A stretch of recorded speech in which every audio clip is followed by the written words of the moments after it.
You're listening to an Airwave Media Podcast. My name is Greg Jackson. I'm a PhD-holding historian, a professor, and the creator of History That Doesn't Suck, a podcast that makes legit, seriously researched American history come to life through entertaining stories. Join me for a chronological telling of the United States story, from the Revolution to fractious Civil War, tenacious inventors, brave reformers, and more. With more than 100 episodes, you can already binge listen your way from 1776 to the early 20th century. Listen to History That Doesn't Suck on Spotify.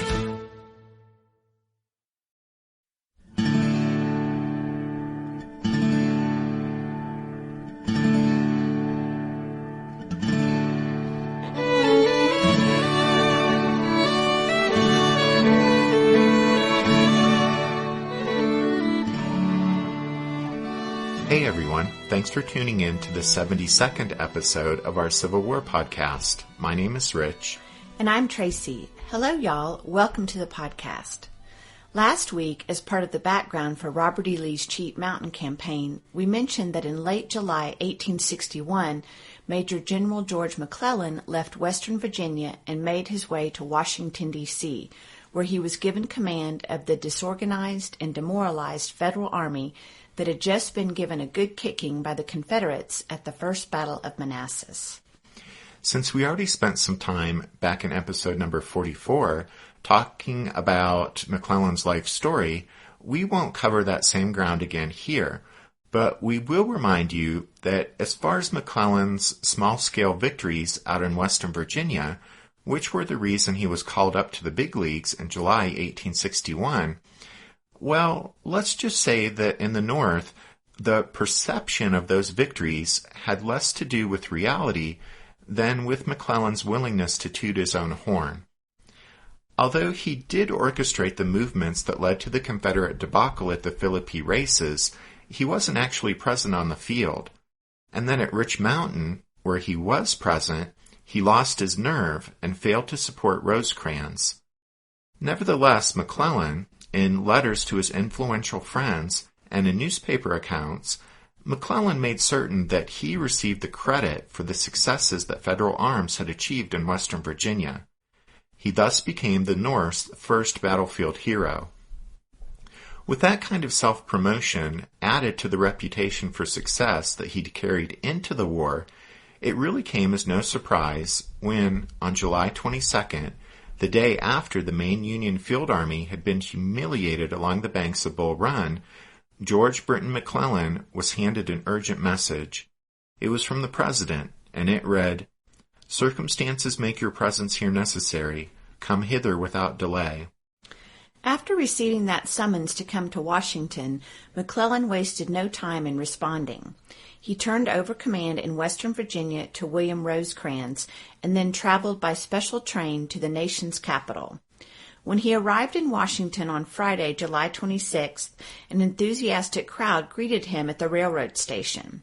The newspapers were already hailing him as the young Napoleon, and in the aftermath of the embarrassing defeat at Manassas, the Northern public expected great things from the handsome, confident general who had already delivered victories out in Western Virginia. The next morning, McClellan went to the White House and met with the President. At that meeting, Abraham Lincoln described McClellan's new command.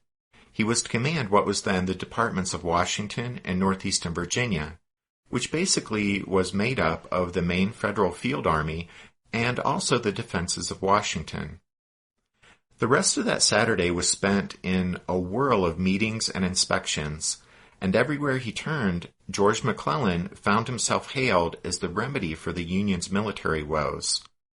And indeed, from the very beginning, McClellan himself felt that he'd been called upon to save the nation, an enormous responsibility that he found very flattering and very satisfying. At the end of that day, a day in which he'd been overwhelmed by adulation, he sat down to write to his wife, Ellen, saying, quote, "I find myself in a new and strange position here, President, Cabinet, General Scott, and all deferring to me. By some strange operation of magic, I seem to become the power of the land. I almost think that were I to win some small success now, I could become dictator or anything else that might please me. But nothing of that kind would please me. Therefore, I won't be dictator. Admirable self-denial." End quote. Now, Stephen Sears, in his biography of McClellan, points out that George McClellan, as a student of Roman history, referred to dictatorship not in its modern negative sense, but in its original meaning as a temporary expedient in a time of great crisis, when a Roman man would be given great powers in order to save the Republic, and then after the crisis had passed, he would relinquish those powers. But nevertheless, even with that understanding, McClellan's thoughts upon coming to Washington are breathtaking in their conceit and vanity. I mean, one can hardly imagine Robert E. Lee or Ulysses S. Grant penning such vainglorious thoughts, even in a private letter to his wife. 3 days later, after visiting Congress and receiving more praise, McClellan wrote again to Ellen, saying, quote, "I began to feel how great the task committed to me. Oh, how sincerely I pray to God that I may be endowed with the wisdom and courage necessary to accomplish the work. Who would have thought when we were married that I should so soon be called upon to save my country? I learned that before I came on, they said in Richmond that there was only one man they feared, and that was McClellan." End quote. Wow. So really, there's no denying that George McClellan brought a massive ego with him to Washington. And then after arriving in the nation's capital, his new assignment went immediately to his head, further enhancing his opinion of himself. And as we'll see, this weakness in McClellan's character, this great egotism, will manifest itself in troubling ways in the months ahead. And in the end, it'll prove to be the cause of the young Napoleon's downfall.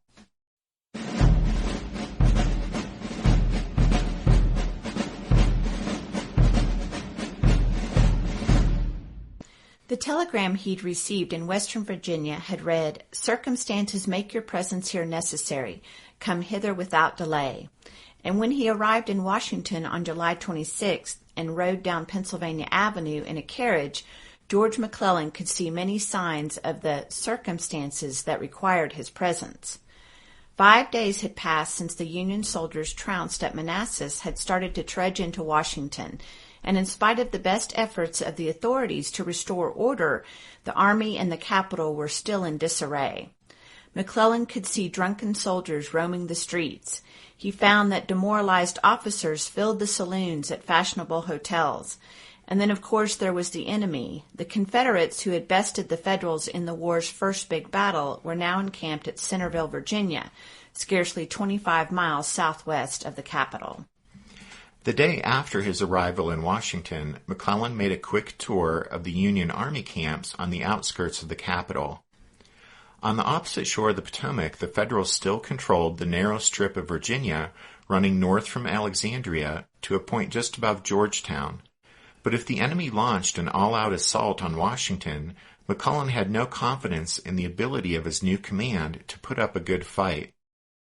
Though on paper, the army consisted of 51,000 men, only about 2/3 of them were available for duty in the immediate aftermath of the defeat at Manassas. And of those present for duty, their new general found to his dismay that for the most part they were ill-led and ill-trained. McClellan would later say that, quote, "I found no army to command," end quote. Instead, he found that he had, quote, "a mere collection of regiments cowering on the banks of the Potomac, some perfectly raw, others dispirited by the recent defeat. The city was almost in a condition to have been taken by a dash of a regiment of cavalry," end quote. Well, the capital was in fact vulnerable, but not actually in any real danger. At that point in time, the Confederates lacked the means to launch and sustain the sort of offensive that would have been needed to capture Washington. No one in the North realized that, though, and so in the days immediately after the stunning rebel victory at Manassas, pessimism and anxiety were the prevailing sentiments in the nation's capital. Such critical times seemed to call for a hero, and when he arrived in Washington, George McClellan seemed to fit the role perfectly.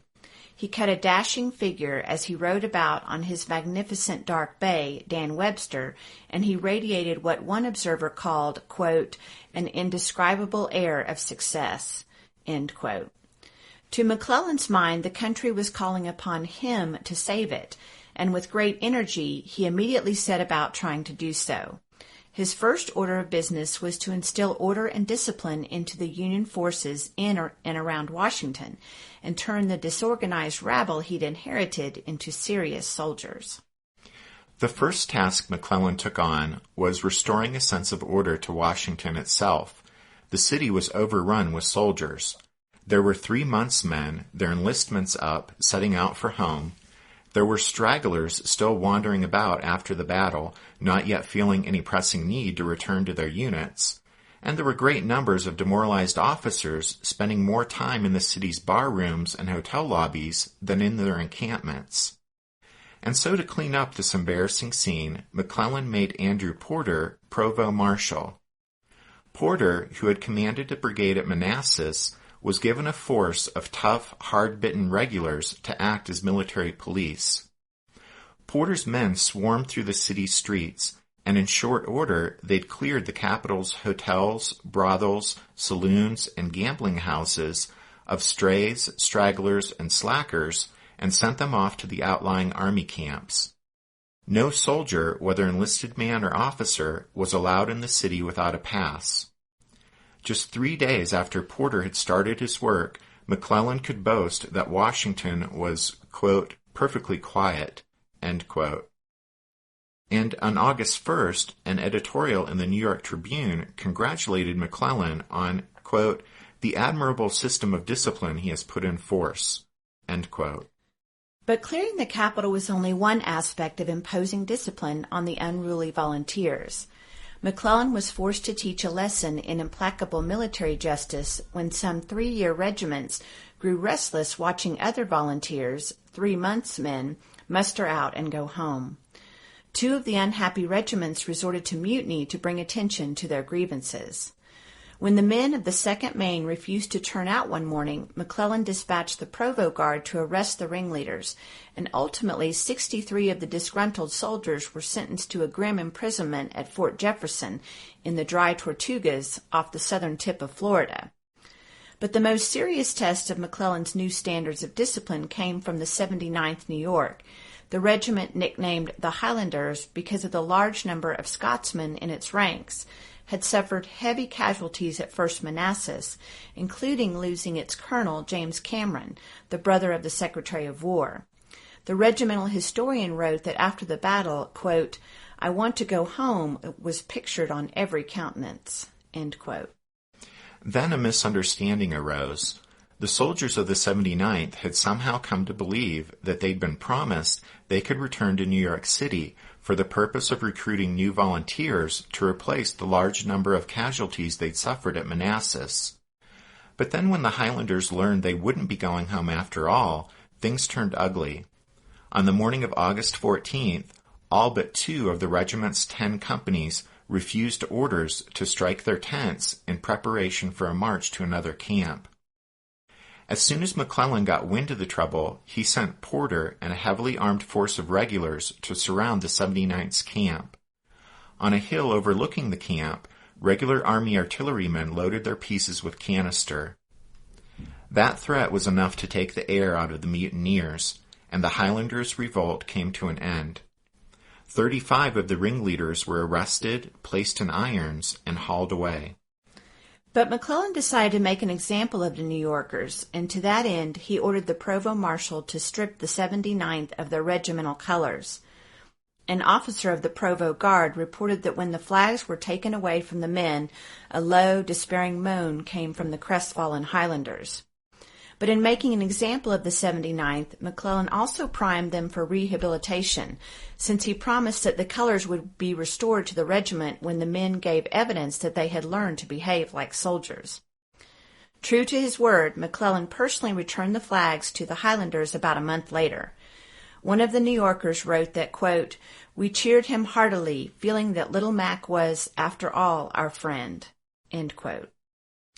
McClellan wrote to his wife, saying that he, quote, wanted to see as much as I can every day, and more than that, to let the men see me and gain confidence in me." End quote.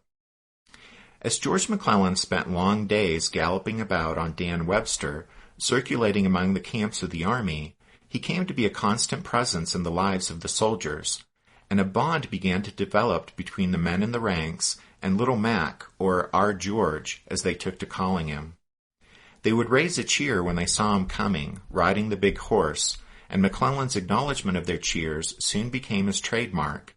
He would snatch off his cap, raise it high above his head, and give it a Johnny twirl. The rank-and-file soldiers loved it. Often he would stop to chat with a squad or company, perhaps lighting his cigar from a soldier's pipe while promising the men that he'd share the dangers of the battlefield with them. On August 20th, McClellan officially designated the units of the Union's main field army around Washington as the Army of the Potomac, and as he organized, trained, disciplined, and equipped his army, as it swelled in numbers through the summer and fall of 1861, the soldiers of the Army of the Potomac came to adore their commanding general. A lieutenant wrote to his parents saying, quote, "You can hardly imagine the different aspect of things pertaining to the troops and the war generally since General McClellan took command." End quote. A chaplain noted that, quote, "The truth is, our magnificent army much needed a transcendent leader, and the crisis prompted us both to crave and expect one fit for the occasion, one whom we could afford to idolize." End quote.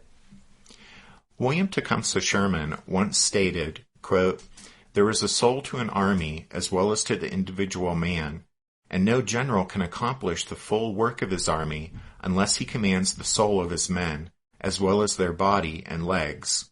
End quote. During the summer and fall of 1861, to his credit, George McClellan not only forged an army for the North and gave it an identity, but he instilled in the men in the ranks a belief in themselves as serious soldiers.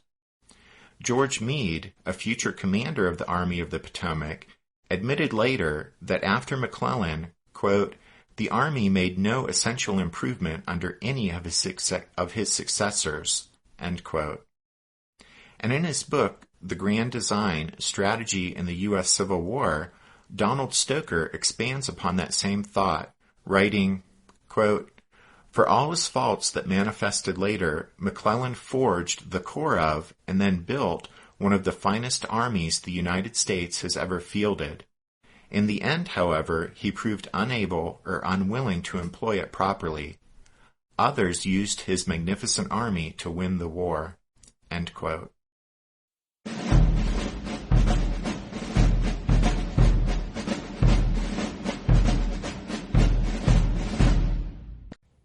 What's something you learned in history class that you feel wasn't the whole truth?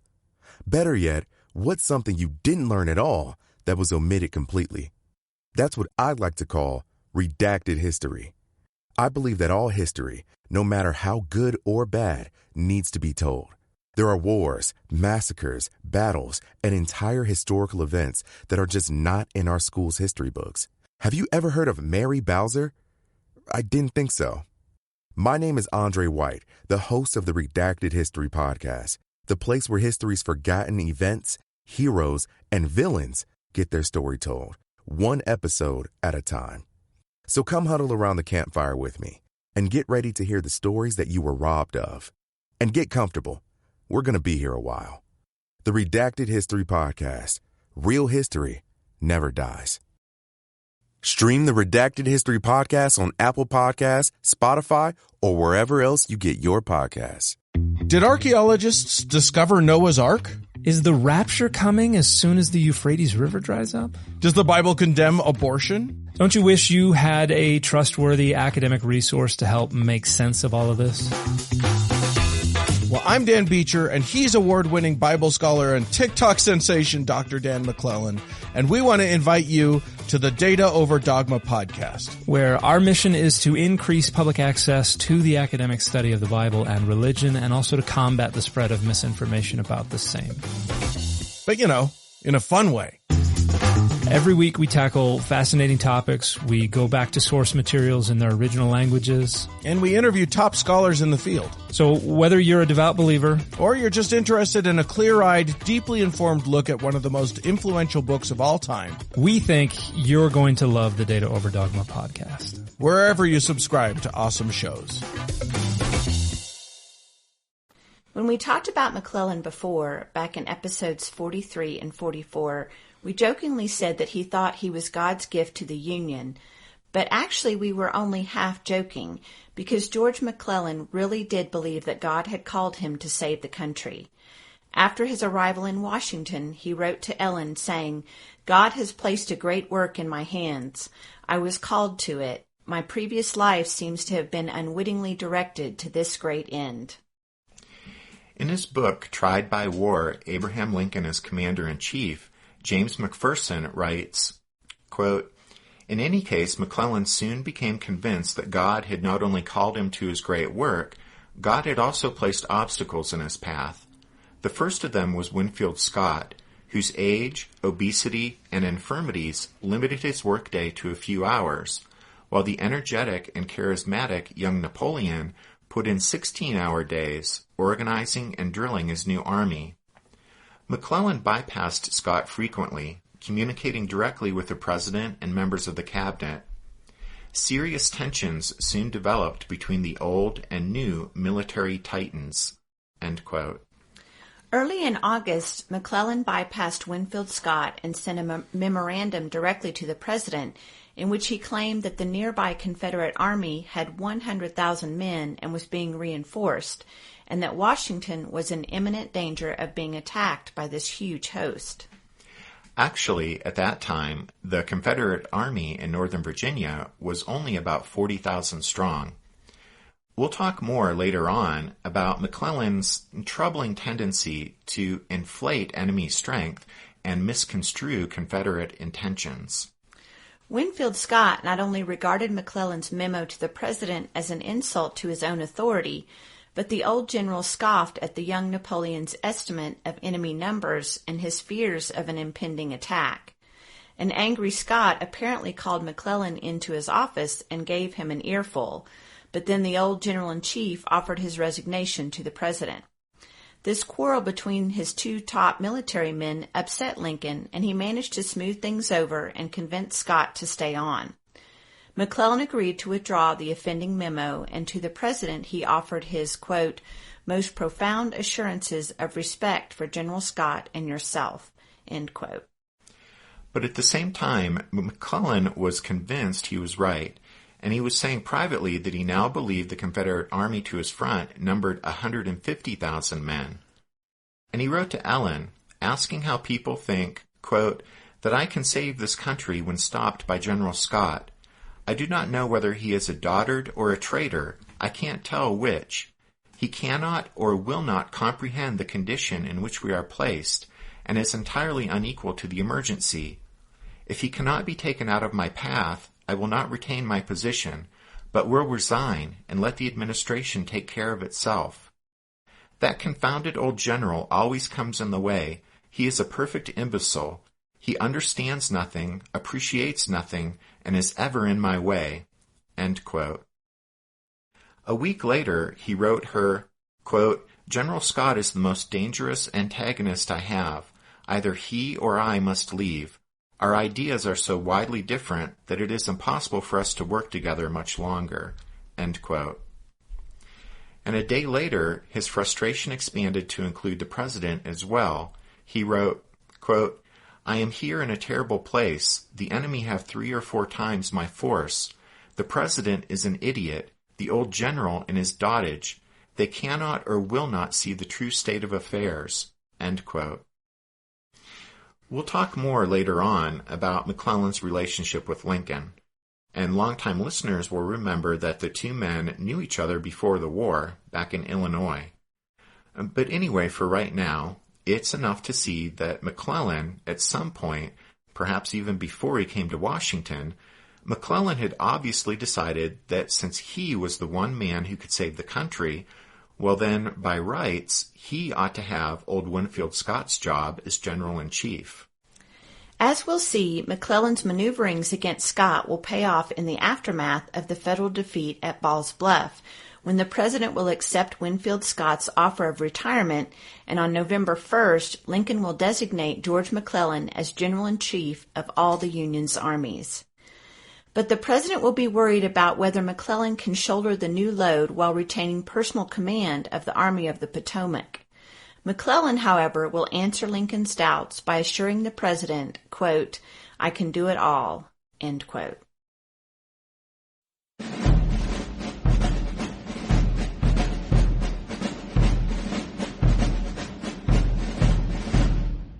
But before that time, before McClellan got the job he coveted, he seemed to spend more time and energy scheming and strategizing against Winfield Scott than he did against the enemy. Throughout the summer and fall of 1861, the Army of the Potomac continued to train, and this training mostly consisted of frequent, repetitive drilling. In July, immediately upon taking command of the army just defeated at Manassas, George McClellan had issued a proclamation to the dispirited federal troops, urging them, quote, "Let an honest pride be felt in possessing that high virtue of a soldier, obedience," end quote. But neither obedience nor military discipline was commonly cherished by the volunteer citizen soldiers from all across the North who filled the army camps around Washington. Many of them found such roles and attitudes to be undemocratic. But the veterans who had been whipped at Manassas by the Confederates had started to realize there was perhaps some value in the obedience the army was trying to instill in them through discipline.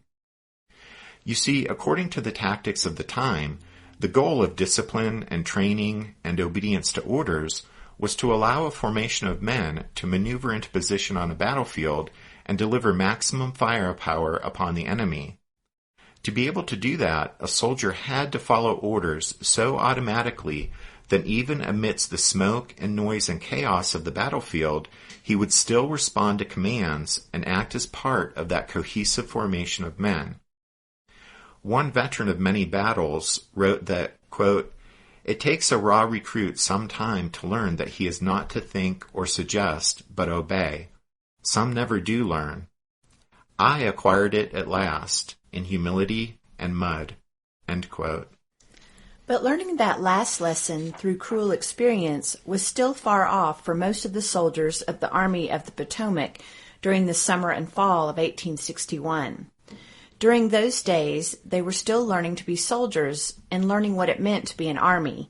And to help them learn those things, McClellan not only had them drill for hours on end, day after day, but he also allowed the men to show off their newly acquired skill at marching and maneuvering by holding grand reviews throughout the early autumn.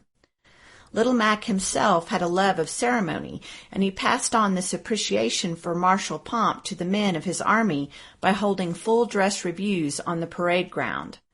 At first, these ceremonies consisted of only a brigade, a few thousand men marching about, but these were later eclipsed by larger divisional reviews held before a host of distinguished guests. Politicians came out to watch the troops from their home states. Cabinet members attended the festivities.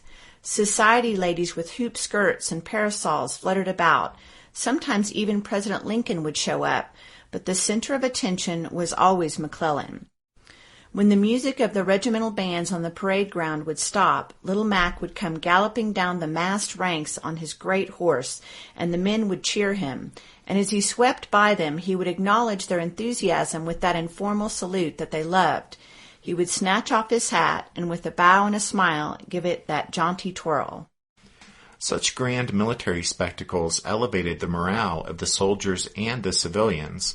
But as the weeks and then the months went by, and except for some shots between pickets and some small skirmishes, there was no action against the enemy, some in Washington and throughout the North began to wonder if the young Napoleon ever intended to do anything with the Army of the Potomac except hold impressive reviews on the parade ground. By early fall, however, although he now considered Washington safe, McClellan still imagined that a vast host of Confederates lay before him in northern Virginia, and Little Mac would not move against that formidable enemy force except after careful planning and extensive preparation, so that the resulting campaign would be on his terms and on ground of his choosing. But in fact, Joe Johnston, commanding the Confederate troops in Northern Virginia opposite the Army of the Potomac, eventually concluded the forward positions of his outnumbered army were vulnerable to McClellan's steadily growing force, and so Johnston began pulling back. On September 27th, he evacuated Munson's Hill, his outpost nearest Washington, and fell back to Fairfax Courthouse. Then on October 17th, Johnston withdrew from Fairfax Courthouse and began consolidating his 41,000 men around Centerville and Manassas Junction and the Old Bull Run battlefield. These enemy withdrawals pleased McClellan, since at no cost they allowed him to appear to be doing something, and they let his army deepen its foothold on the Confederate side of the Potomac. But then Little Mac noticed an outlying position up the river that the Confederates had not yet abandoned. This was at Leesburg, Virginia, 35 or so miles northwest of Washington. The enemy had occupied the place early in August, and it now represented the extreme left flank of their line in northern Virginia. McClellan thought that perhaps a show of force by elements of the Army of the Potomac might be enough to, quote, shake the enemy out of Leesburg, end quote. But that notion would come back to haunt McClellan, since it set in motion a train of events that ultimately led to a humiliating Federal defeat at a place called Ball's Bluff.